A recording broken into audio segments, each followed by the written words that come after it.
Yeah, I'm gonna be completely honest, gang. I'm winging this video. Look, it should be Sunday when you're watching this, and Sundays, these are our chill days. I don't really put my best foot forward on the on the Sunday video, so just sit back, relax, as today we focus on singing the praises of our beloved sustainer of heavenly principles, Celestia, and the Primordial One, a progenitor god hailing from beyond the stars. Now you might be going, well, what brought this on? And well, Sunday, the day of our Lord. No, the real answer is honestly, it's been Star Rail, because while I personally prepare to dive into all the Honkai Impact the Third lore, I was reminded Genshin Impact, Honkai Impact the Third, and Star Rail all take place in the same universe, the Honkaiverse, if you will. And if you've only played Genshin Impact, then you and everyone else in Teyvat are, as Plato would put it, stuck in the cave, unaware and oblivious to the true nature of what's out there. And without that knowledge, you may never truly understand why the finest piece of ass in the universe, our beloved sustainer of heavenly principles, had to cube the Conrians to death. Nor would you understand why the Primordial One had to place Teyvat in an eggshell. And now at this point, I would like to summon all the far more knowledgeable Honkai Impact the Third niggas to correct me if I'm wrong in anything I'm about to state. I mean, you guys did it yesterday, so hell yeah, you motherfuckers are powerful. I'd be lying if I said I didn't have any anxiety going into this topic, because I can feel all the Honkai Impact the Third niggas just sitting there judging me on everything I'm about to say, just sitting there going, continue. But my understanding is central to the universe is something known as the imaginary tree. Now, this isn't exactly a tree per se, but it is often how the idea is represented. Each branch of the tree is a path a world might exist, whilst a leaf on this tree is a world. Now, this is where my knowledge on the tree might border on criminally wrong, but here we go. Each leaf contains a different world, and I think it works as such. So in one leaf, there's, let's say, Teyvat. In another leaf, there's Eurilo 6, and in another, there's Penacony, and these either exist on the same branch or different branches, which is why there's like multiple versions of Raiden May or Bronya.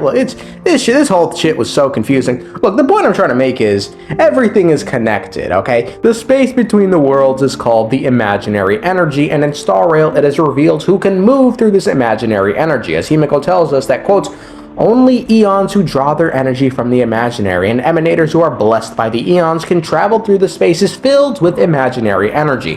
That's why planets where civilizations exist are so similar. So for instance, the reason the Nameless can venture between the different worlds or leaves is because Akavili built the Express and they're riding his trails or some shit. The IPC have many emanators among them, and although it hasn't been stated, I mean, Elio could be an emanator, which would explain why the Stellaron Hunters can move between worlds or leaves. Now, counteracting the imaginary tree is something called the Sea of Quanta, which is where the imaginary tree was birthed from, and my understanding is when humanity was created in the imaginary tree, an opposing force was created in the Sea of Quanta. Man, I'm gonna get flamed, bro.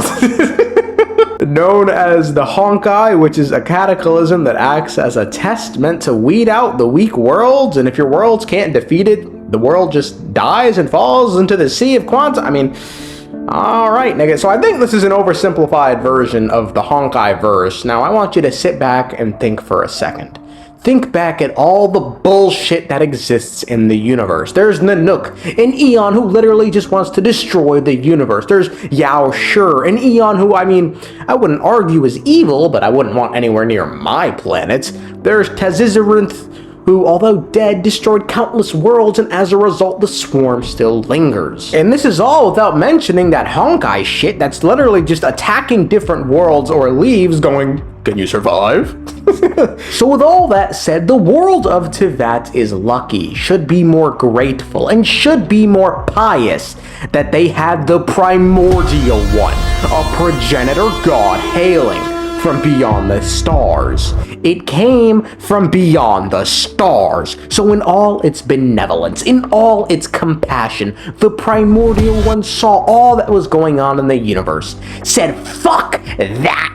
Humanity deserves better. It deserves much better than to be at risk of having their world destroyed because an Aeon looks at them funny. It deserves that no matter the cost. So the Primordial One then descended unto Teyvat, did honorable battle with the Sovereigns despite being outnumbered.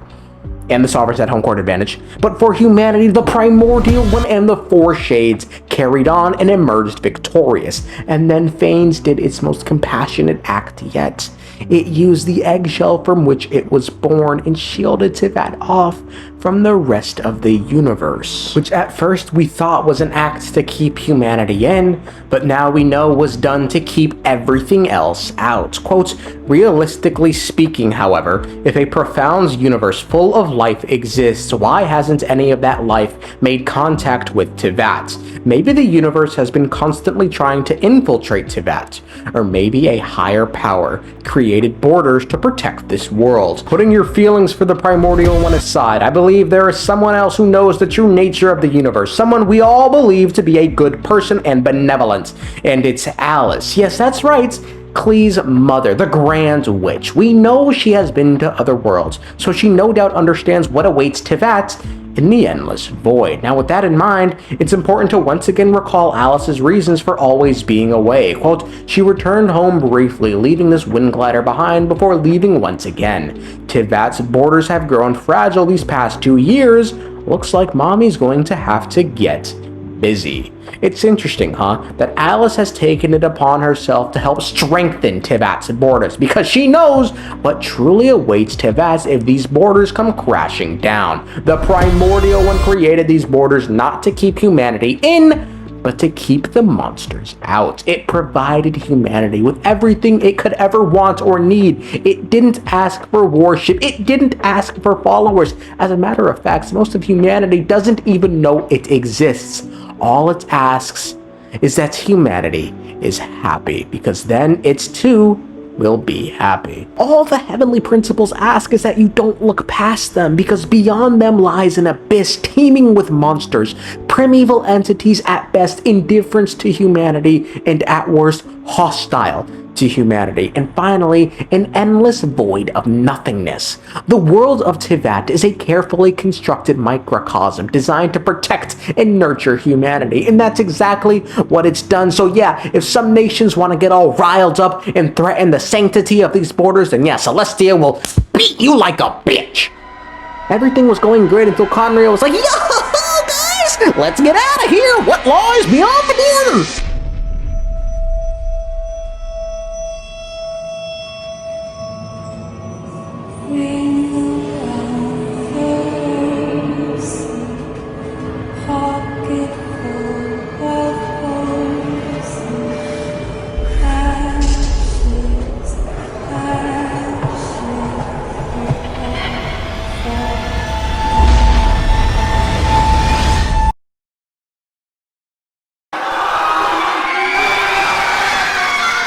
Imagine if instead of Firefly, this was Yoimiya, or instead of Robin, this was Fischl. But my friends, you need not worry, because that's all you can do is imagine it. Because in the world established by the Primordial One, none of these things will ever come to fruition. Only good arises from the worlds it created. The bad guy dies, the good guy lives. And in the end, we all come out on the other side happier because of it. Thank you, the Primordial One, a progenitor god hailing from beyond the stars. Thank you, Phanes. Let my heart bravely spread the wings, soaring past the night, to trace the primal light. In realms beyond the stars, Phanes reign supreme, a beacon of lights in the cosmic dream. From the imaginary tree to the sea of Quanta's flight, the Primordial One guides with celestial might. In Teyvat's embrace, its protective hand ensures humanity's fate shall always stand.